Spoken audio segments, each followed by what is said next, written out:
So Russell, Voddie, a lot of Christians seem to lose their footing when they're talking with a neighbor about homosexuality, in trying to explain why it's wrong. I mean, they know how to quote maybe a couple Bible verses, but explaining the wrongness of it, especially when the response is, well, it's not hurting anybody, so how could it be wrong if it's not harming anybody? What would you guys say to that? Well, I would say, first of all, you have to ask, what is this for? What is sexuality for? And so if we believe that God designed this, then that means that there's a purpose to it. And the complementarity of a man and a woman in a marriage relationship, fidelity, one flesh, that stands behind the whole reason for the design of sexuality. It's not just an individual matter. It's something that has to do with binding those two together in connection with future generations and with the generations that have come before. So it's kind of a big picture discussion about why do we even have sex? Well, what's the purpose here? And I think the other problem is what a lot of our gay and lesbian neighbors assume is that we have marriage and we're wanting to restrict this marriage and we're not wanting them to have it. So we're wanting to keep something to ourselves.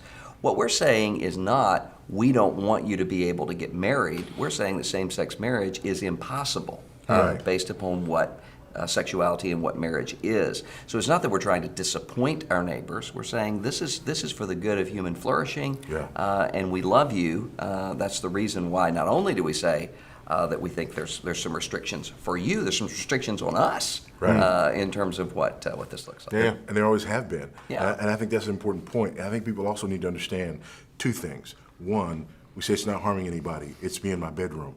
Well, the current debate about marriage explodes that myth. This is not private. This is pressing upon culture as a whole. And because they framed it in civil rights language, it means that this is the greatest farce ever. You can go ahead and practice your religion. This has nothing to do with you practicing your religion. If this is a civil rights issue, and if us not doing weddings for homosexuals or not hiring homosexuals becomes violating civil rights, then it is not conceivable that the church will be unharmed by this. So that myth is exploded. This is not private, this is public. The other thing is that all legal decisions are based on principles and established precedent. And right now the principle is, sort of the Beatles mentality. All you need is love. Well, if that's the case, if marriage is based on popular opinion and who loves each other, the 50-year-old man and the 12-year-old boy, the man and his daughter, so on and so forth. And everybody say, oh, red herring. No, not once the principle is established. So this is not private, and it doesn't stop here. Yeah, I think we ought to even challenge the principle that just because something doesn't harm, that takes it out of the realm of morality. If you cheat on your wife and she never finds out about it and you lie about it, is it wrong? And I think most people would say yes, because lying is inherently wrong. And then the other thing is realizing that a lot of times harm does not reveal itself immediately. If you are violent towards someone, that's an immediate effect. But you have to look at the long-term effect of the harm.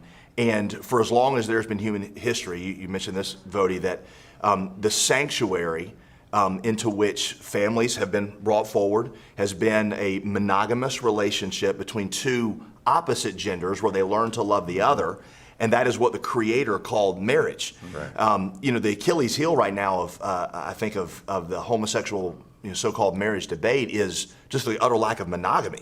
That's something that's not really in that. And so once you start tearing down the otherness of marriage, the sanctuary of monogamy, that lifelong faithfulness into which a family arises, the harmful effect may not be demonstrably immediate, but I think you'll see it. And I think a lot of surveys start to bear that out. Well, one of the things I think that we need to recognize is that the language that's being used here is language that we have already surrendered to. One of the reasons why this is such a confusing thing for a lot of evangelical teenagers is because we have been talking as though marriage is an individual matter between two people. Our wedding ceremonies, couples are writing their own vows. They're dictating the terms, and this is our big day where we're celebrating our love. And that's not what marriage is in a Christian context. And so even when for a long time you've had in Christian churches couples who are newly married, and the people are coming by and saying, now make sure that you wait a long time before you have children so that you're able to enjoy one another. Right. As though you can't enjoy one another Right. raising up children together. Well, you're already Right. surrendering to the terms that the rest of the culture says, well, if that's what marriage is celebrating a relationship between two people, we have a relationship. Why shouldn't we do this? So I think we've got to back up and reclaim in our own churches a longer, bigger definition of what marriage is and start grounding that back in Ephesians 5 rather than the ways that we've accommodated. So maybe related to this, what role does the church have right now in speaking about this issue? I mean, there's some who say this discussion's lost. We just need to let the world be the world, and we'll just focus on the church. I mean, You know, the fact of the matter is we're in this world, although we're not of this world. The fact of the matter is the church is the pillar and the ground of the truth. And we don't take the truth and hide it under a bushel. That's not the church. We don't live these completely separate, sort of bifurcated lives. That we are the light of the world. We are the salt that preserves. And so it's just completely, it's inconceivable that we would not speak to this issue.